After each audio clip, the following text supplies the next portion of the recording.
Good afternoon, MPC. To give his acceptance speech as co-chairperson of the Interagency Committee on Anti-Illegal Drugs, or ICAD, the chairman of the Presidential Anti-Corruption Commission, or PACC, and founding chairman of the Volunteers Against Crime and Corruption, VACC, Secretary Dante Jimenez. Thank you very much, our allies in the media. Now I will read now my acceptance speech after I received my designation last Friday only from the Office of the President. In view of the designation by President Rodrigo Roa Duterte to myself as co-chairman of the Interagency Committee on Anti-Illegal Drugs, or ICAD, I readily accept the designation on behalf of thousands of victims of illegal drugs and in the protection of the youth and society against its many evils.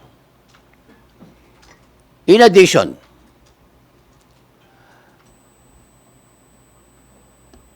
I dedicate this acceptance to my younger brother, Buboy, who was killed on December 20, 1990 in Tambo, Parañaque. That led to my transformation from a private citizen to an intense advocate against illegal drugs. From the day I held my brother Buboy's body in my arms, I fell by a bullet or two that pierced through his brain. I have become a different Dante Jimenez. As founding chairman of the Volunteers Against Crime and Corruption, VACC, an organization of thousands of victims of illegal drugs, I pledge to continue the war against illegal drugs waged by the President, as promised from the time of his campaign to this day. Having been in this advocacy against illegal drugs for over 29 years, since the killing of my brother by the drug syndicates operating in Las Piñas and Parañaque, only because of mistaken identity, I've seen and felt the disastrous effects of the illegal drug trade on many families and its real threat to the future of our country. It is a mistake to ignore its potential to destroy an entire nation. Let us disprove the peddled, yet unfounded, claim that the government's war on illegal drugs is a massive failure.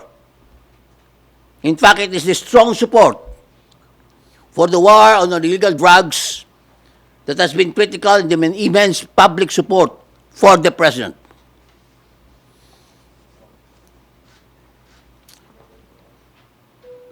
JP. I signed this acceptance with my own blood to represent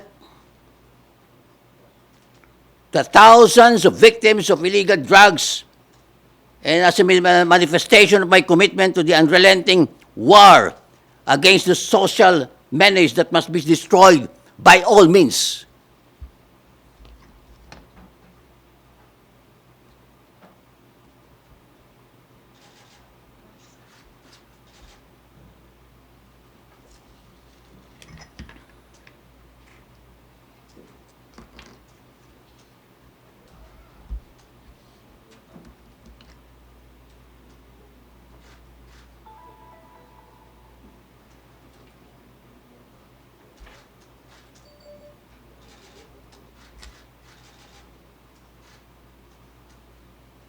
Tissue.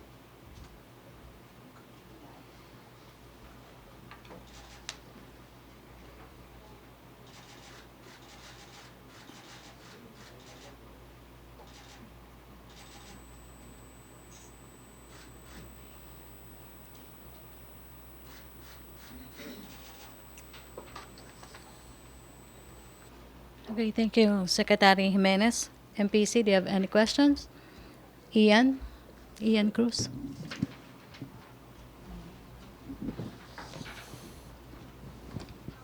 Good afternoon, Secretary. Secretary, Vice President Lenny Robredo has called on the administration to accept the failures of drug war and address the failures with data-driven effort going forward. Ginawa po ni Vice President Robredo ang comment na ito after your appointment as co-chair of ICAD. Your reaction, sir? It's false. It's not true.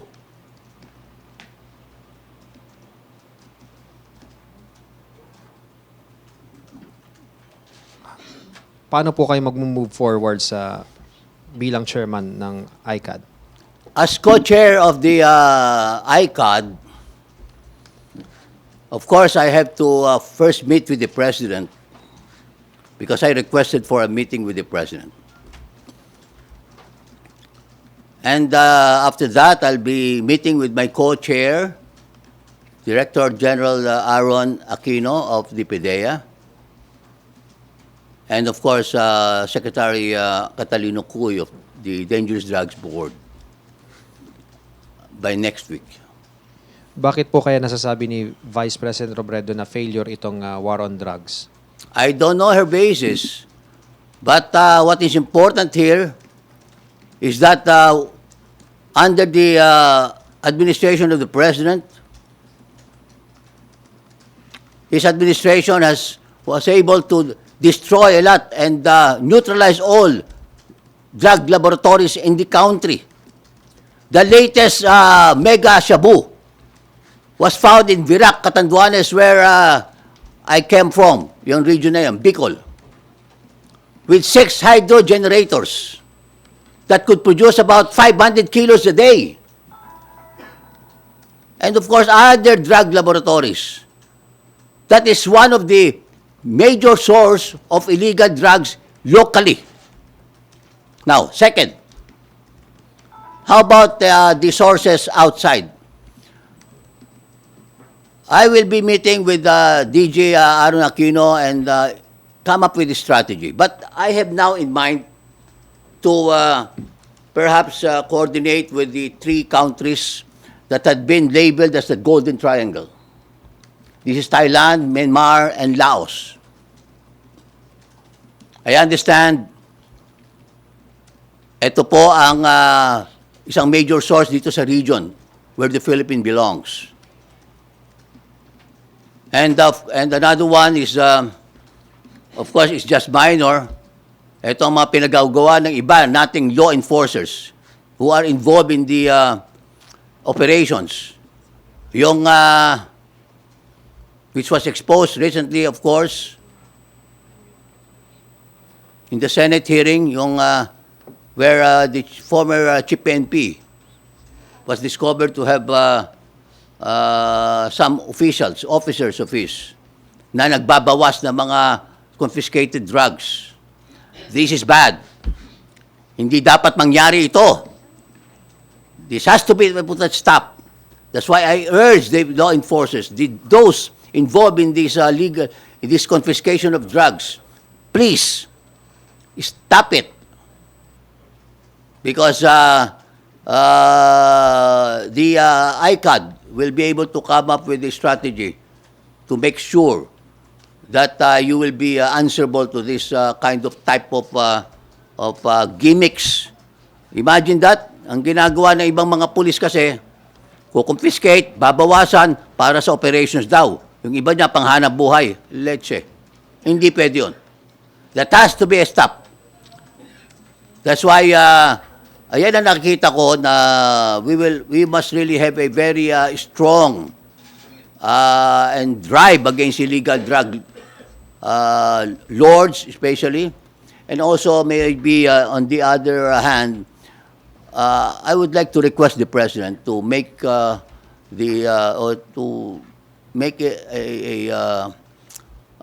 make priority or as a priority bill the imposition of the death penalty po. Importante yon.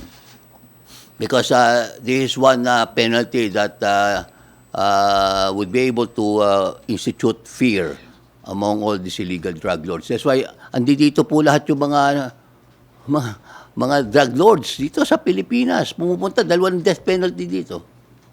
Okay, questions, MPC? Just a follow-up. Okay. Sir, nabanggit mo yung mga drug lords. Ang sinasabi ng mga critics ng administration, ang lagi lang napapatay o nahuhuli ay yung maliliit na mga traders. Paano yung mga drug lord? Anong plano nyo as ICAD chair? Well, as I said, dapat mas ma-intense talaga ang pag-identify sa mga drug lords.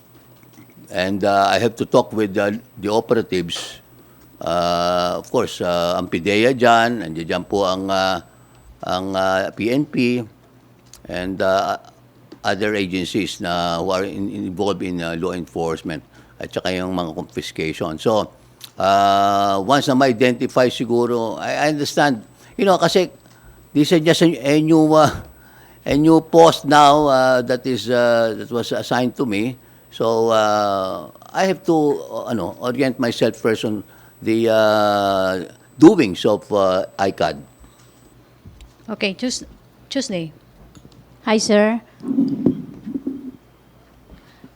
Sir, ano po ang sa tingin ninyo ang dahilan kung bakit kayo ang napili ni Presidente para maging co-chair ng ICAD? Well, perhaps because of my 29 years in this advocacy against illegal drugs and my passion. He knows that. Matagal ko na ang kaibigan si Presidente and he knows that my passion is really on against illegal drugs and